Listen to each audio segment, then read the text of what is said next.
আসসালামু আলাইকুম। বাংলা সংবাদে আপনাকে স্বাগত। প্রথমে আন্দোলনকারী পুলিশ ও ছাত্রলীগের মধ্যে দফায় দফায় সংঘর্ষ চলছে।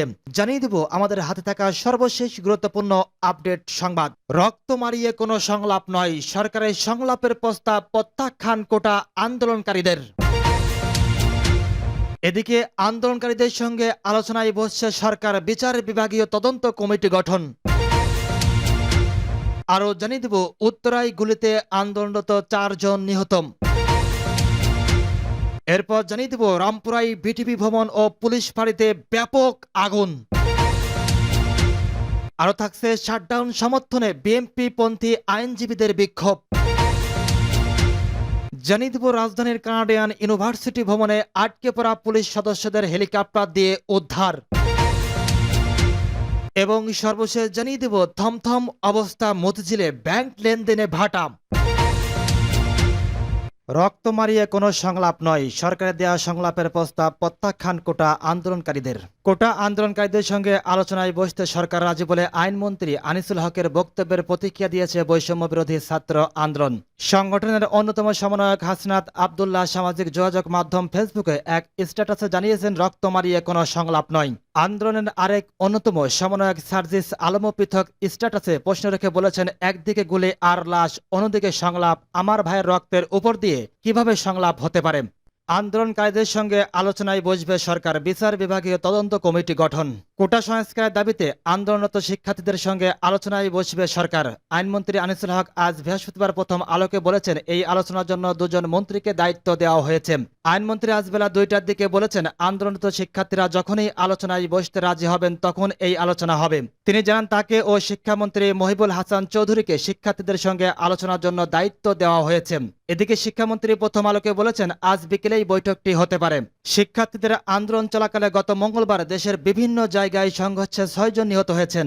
এ ব্যাপারে হাইকোর্টের বিচারপতি খন্দকার দিলিরুজ্জামানকে দিয়ে বিচার বিভাগীয় তদন্ত কমিটি গঠন করা হয়েছে বলে জানিয়েছে আইনমন্ত্রী।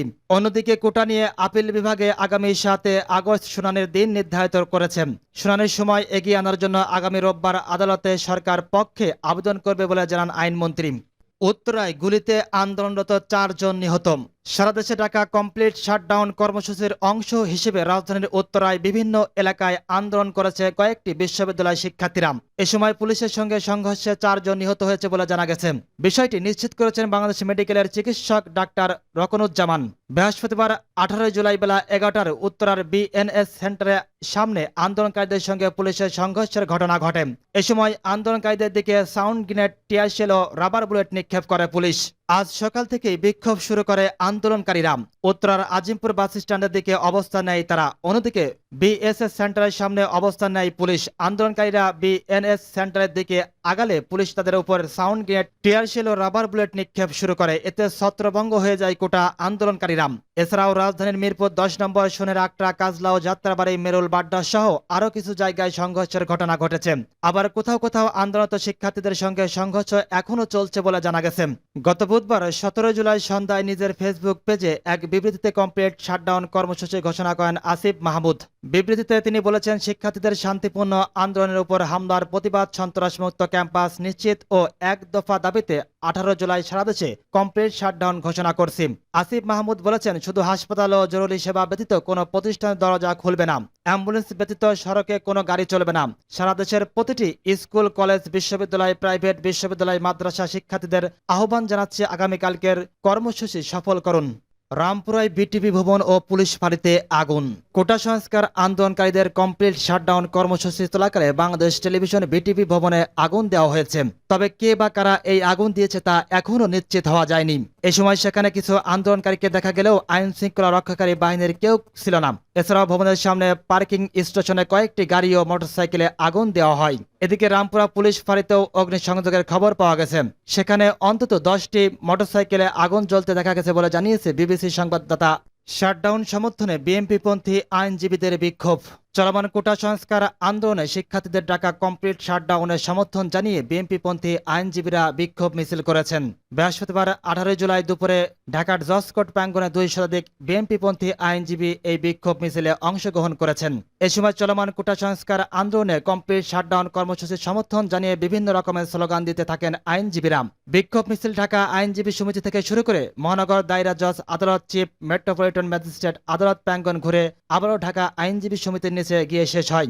বিক্ষোভ কর্মসূচিতে অংশগ্রহণ করেন বিএনপিপন্থী আইনজীবী নেতা মাসুদ আহমেদ তালুকদার, ওমর ফারুকি সহ অসংখ্য আইনজীবীরা। রাজধানীর কানাডিয়ান ইউনিভার্সিটি ভবনে আটকে পড়া পুলিশ সদস্যদের হেলিকপ্টার দিয়ে উদ্ধার। কোটা সংস্কার আন্দোলনকারীদের কমপ্লিট শাটডাউন কর্মসূচি চলছে। এরই মধ্যে পুলিশের সঙ্গে শিক্ষার্থীদের সংঘর্ষের ঘটনায় রাজধানীর কানাডিয়ান ইউনিভার্সিটি ভবনে ভাঙচুরের ঘটনা ঘটে। এ সময় কিছু পুলিশ সদস্য ওই বিশ্ববিদ্যালয়ের ভবনে আটকা পড়েন। প্রায় 3.5 ঘন্টা তারা সেখানে আটকে ছিলেন। পরে ভবনের ছাদ থেকে হেলিকপ্টারের মাধ্যমে তাদের উদ্ধার করে র্যাব। সরেজমিনে দেখা গেছে দুপুর 12টার দিকে শিক্ষার্থীদের সঙ্গে পুলিশের ধাওয়া পাল্টা ধাওয়ার ঘটনায় কয়েকজন পুলিশ সদস্য ওই ভবনের নিচে ঢুকে পড়েন। পুলিশ ভবনের ভিতর থেকে শিক্ষার্থীদের উদ্দেশ্যে টিয়ারশেল নিক্ষেপ করলে শিক্ষার্থীরা জড়ো হয়ে ভবনটিতে ভাঙচুর করেন। জানা গেছে ভবনটিতে কানাডিয়ান ইউনিভার্সিটি, দৈনিক বাংলার অফিস, পদ্মা ব্যাংক সহ কয়েকটি রেস্টুরেন্ট রয়েছে। সামাজিক যোগাযোগ মাধ্যম ফেসবুকে ছড়িয়ে পড়া একটি ভিডিওতে দেখা যায় ছাদের উপর একটি হেলিকপ্টার উড়ে আসে। পরে একে একে লাইন দিয়ে পুলিশ সদস্যরা হেলিকপ্টারে উঠে পড়েন। শিক্ষার্থীরা কানাডিয়ান ইউনিভার্সিটি ভবন সহ বাড্ডা রামপুরা রোডে অবস্থান করছেন। অন্যদিকে মধ্য বাড্ডা রামপুরা টিভি সেন্টারের সামনে পুলিশ অবস্থান নিয়েছে। থমথম অবস্থা মতিঝিলে ব্যাংক লেনদেনে ভাটা। কোটা সংস্কারের দাবিতে ছাত্র আন্দোলনকে কেন্দ্র করে ব্যাংকপাড়া খ্যাত মতিঝিলে থমথমে অবস্থা বিরাজ করছে। স্বাভাবিক দিনের তুলনায় উল্লেখযোগ্যভাবে কমে গেছে জনসাধারণের চলাচল। লেনদেনে ভাটা পড়েছে ব্যাংকের শাখাগুলোতে। বুলেটের শব্দে শঙ্কিত ব্যাংক কর্মকর্তারাও। বৃহস্পতিবার 18 জুলাই রাজধানীর মতিঝিলে পল্টন, ফকিরাপুল, গুলিস্তান এলাকা সরজমিনে পরিদর্শনে এসব তথ্য উঠে এসেছে। সোনালী ব্যাংকের লোকাল অফিসের ম্যানেজার শফিকুল ইসলাম বলেছেন, ছাত্র আন্দোলনের কারণে অন্যান্য দিনের তুলনায় গ্রাহক সংখ্যার উপস্থিতি অনেক কম। এ কারণে লেনদেনের পরিমাণও কমে গেছে শাখায়। তাছাড়া শাখার নিরাপত্তার জন্য আমাদের নিয়োগকৃত নিরাপত্তা রক্ষী বাহিনী রয়েছে। অপ্রীতিকর পরিস্থিতি এড়াতে পার্শ্ববর্তী থানাতেও অবহিত করে রেখেছি।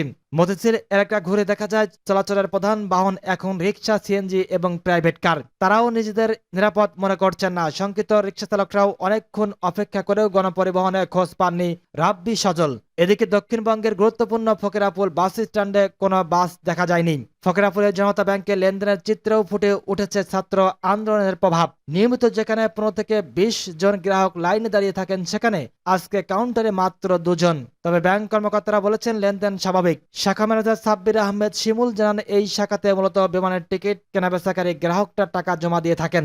এখন 12:30 বাজে, 2টার পর থেকে চাপ তৈরি হবে লেনদেনের। প্রতিদিনই এই সময় অল্প গ্রাহক দেখা যায়। ছাত্র আন্দোলনকে লেনদেনের জন্য কোনো সমস্যা মনে করছেন না তিনি। তাছাড়া পার্শ্ববর্তী থানাতে অবহিত করে রাখা হয়েছে বলে জানান এই শাখার প্রধান।